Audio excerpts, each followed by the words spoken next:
Gwen Stacy es un personaje del cual se habla mucho últimamente. Esto es extraño si tenemos en cuenta que la rubia ha estado muerta por más de 40 años en los cómics. Esto no quita que las adaptaciones recientes la tengan entre los personajes femeninos más seguidos en la actualidad. Aquí te dejo 10 versiones de la rubia al pasar de los años. Gwenpool nació de un cosplay hecho por Miss Miniver que dio paso a una portada variante de Secret Wars Deadpool número 2. De ahí Marvel la incluyó en el número 1 de Howard the Duck como una especie de introducción para los nuevos lectores. A partir de este momento la editorial dio luz verde para su propia serie individual que debuta en abril de este año. Ahí veremos qué tan convincente es este nuevo personaje.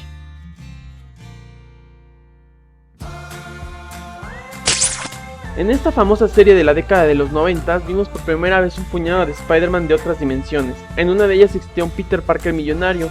En esa dimensión Peter se había casado con Gwen y eran un matrimonio feliz. La trama abordaba un choque entre el Trepamuros y Spider-Carnage. En el enfrentamiento vemos participar a la rubia y a un tío Ben que seguía muy vivo.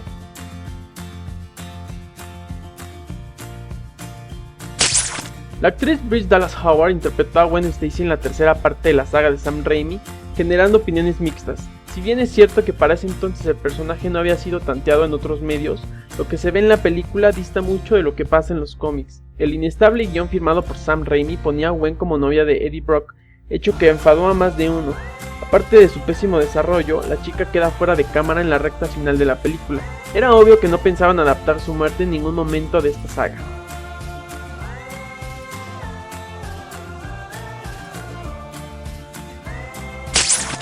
En la miniserie de 2006, Spider-Man Loves Mary Jane, los escritores nos presentaron una Gwen Stacy más relajada, que funcionaba como una dificultad más entre la relación entre Peter y Mary Jane. No obstante, como personaje logra desarrollarse atinadamente. Ahora es ella quien le roba cámara a la pelirroja.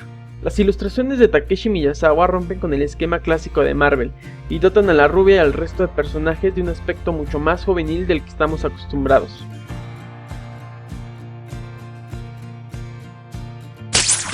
Creada por el Dr. Warren, alias el Chacal, este clon de Gwen Stacy le generó pesadillas a más de uno, entre ellos Peter Parker.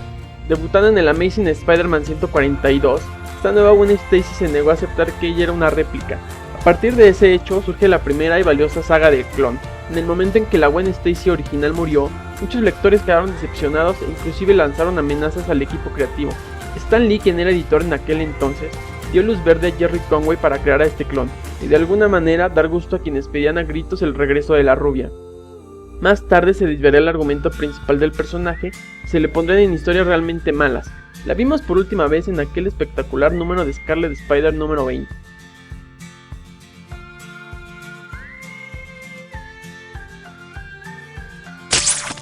La primera serie de televisión que colocó a Gwen como personaje principal fue Spectacular Spider-Man de 2008. Aún hay quien llora la cancelación de esta serie puesto que se trataba de un fiel retrato a los cómics. Esta versión de Gwen es más clásica y con toques más románticos, enfocándose en su relación con Peter. También vemos un diseño diferente con aquellos lentes que portaba y que le daban un aspecto más infantil.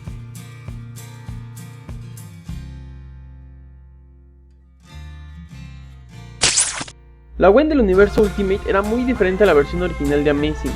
Aquí la rubia es desenfadada y rebelde, es más una chica varonil que la tierna mujer que todos conocimos en su versión original. Este personaje también pasaría a convertirse en un clon, después de ver la muerte en manos de Carnage. En su regreso se explica cómo pasó a convertirse en un clon de la verdadera Gwen y nuevamente abre paso para la saga del clon del universo Ultimate. De ahí en adelante veremos un cambio en la personalidad de Gwen que se le acercaría más a la versión original. También iniciaría una relación con Peter y después de su muerte veríamos un cambio notable en su diseño. Ahora le veríamos parcialmente inspirada en la Gwen interpretada por Emma Stone en el cine y haciendo una amistad fácilmente con Miles Morales.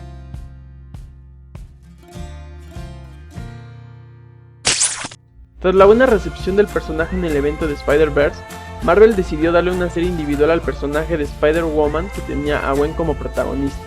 Pronto el nombre sería cambiado a Spider-Gwen como comúnmente se referían los lectores hacia el personaje. Esta versión ocurre en la Tierra 65, y aquí las cosas son muy diferentes. La araña radioactiva habría mordido a Gwen Stacy mientras que Peter estaba muerto. Esto hace que la rubia sea un personaje más fuerte y rebelde, parecido a su versión inicial en Ultimate Spider-Man. Siendo un éxito comercial y de crítica, Spider-Gwen ya cuenta con 2 volúmenes y también con apariciones recientes en el universo de Marvel, siendo en equipo con Spider-Woman y Silk. También la vemos en videojuegos y la serie de Disney XD Ultimate Spider-Man.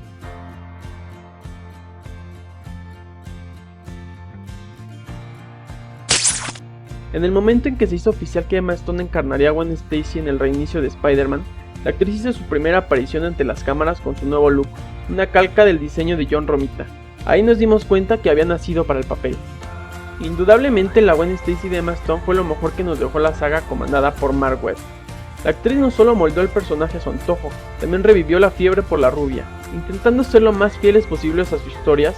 Durante ambas películas donde vio participación, vimos fieles momentos de Gwen Stacy, su excesivo romanticismo con Peter y la muerte de su padre y la suya misma. Siendo más que una simple damisela en peligro, esta versión de Gwen se coloca como uno de los mejores personajes femeninos dentro del género.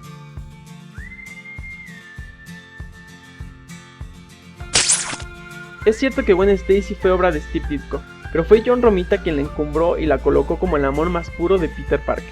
En menos de 100 apariciones en los cómics de Amazing Spider-Man, Gwen se ganó el corazón de los lectores, quienes en aquel entonces tenían que decidir entre la rubia y la pelirroja. Su muerte marcó un antes y un después en la serie Arácnida. Para muchos, es el fin de la mejor etapa del trepamuros y da inicio al proceso de maduración del personaje. La idea fue sugerida a partir del hecho de que Peter Parker no podía casarse, y ese era el único camino que podría tomar junto con Gwen. Es así como el equipo creativo decidió ponerle fin a su vida en un momento clásico, famoso quiebre de cuello que divide opiniones. ¿Fue Spider-Man el verdadero causante de su muerte? Más tarde, cierto escritor retomaría el personaje en una historia muy polémica que sugería un romance entre Gwen y Norman Osborn. Esta historia es desestimada por muchos lectores que prefieren quedarse con la Gwen original. ¿Qué versión prefieres tú? ¿Te gusta la Gwen Stacy clásica o prefieres una de sus tantas reinvenciones?